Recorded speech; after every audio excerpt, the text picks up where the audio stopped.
Parliament అభ్యర్థిగా nomination వేశారు ఈరోజు. ఇప్పటికే చాలా మటుకు వైఎస్ఆర్ పార్టీలో ఉన్నటువంటి వాళ్ళు మరి వేలాది మంది తెలుగుదేశం పార్టీలో చేరిపోయారు. చాలా మంచి వాతావరణం ఉంది. అది కాకుండా ఈ యొక్క ఎంపీ వైఎస్ఆర్ పార్టీ అభ్యర్థిగా పోచా బ్రహ్మానందరెడ్డి గారికి మరొకసారి రెండవసారి టికెట్ ఇవ్వడం చూస్తున్నాం.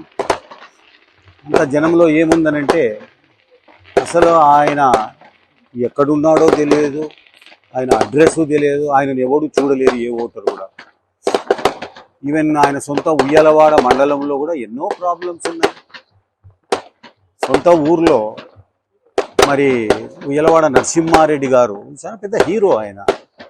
అదే రకంగా మరి కలియుగ దానకర్ణుడైనటువంటి మరి బుడ్డ వెంగళరెడ్డి గారు, ఆయన ఇద్దరు ఆ ఊరి వాళ్ళే, మహానుభావులు. రాయలసీమలో పెద్ద మరి లీడర్స్ వాళ్ళు ఇద్దరు కూడా. ఒక వైపున దానానికి, ఇంకొక వైపున బ్రిటిష్ వాళ్ళని గడగడలాడించారు. వాళ్ళ విగ్రహాలు కూడా పెట్టలేదు అక్కడ.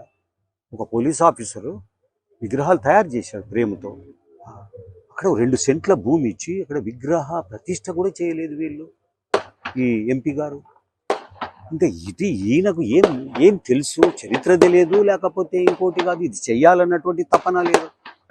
ఆ 2 విగ్రహాలు పోయి కోయిల కుట్లలో పారేశారు. అవి అడంతా కాకులు, లేకపోతే ఇవి మన పావురాలు అన్ని రెట్టలు వేసి పాడైపోయి. ఒకసారి పోయి చూసి రండి.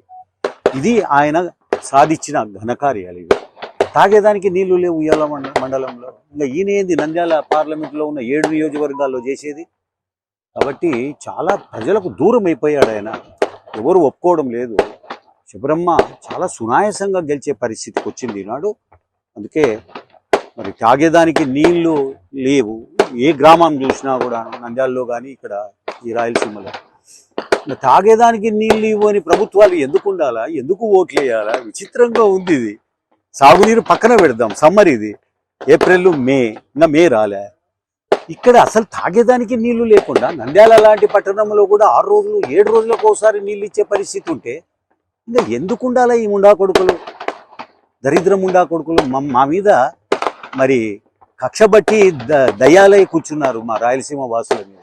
తాగేదానికి నీళ్లు లేవయ్యా, సిగ్గుపడాలా వీళ్ళంతా. ఎందుకు ఓట్లేయాలా? ఖచ్చితంగా శబరమ్మని గెలిపించుకుంటాం. ఈ పరిస్థితిని మరి తాగేదానికి నీటి కరువు ఏదైతే ఉందో దాన్ని అంతా కూడా సాధించుకుంటామని చెప్పి తెలియదు.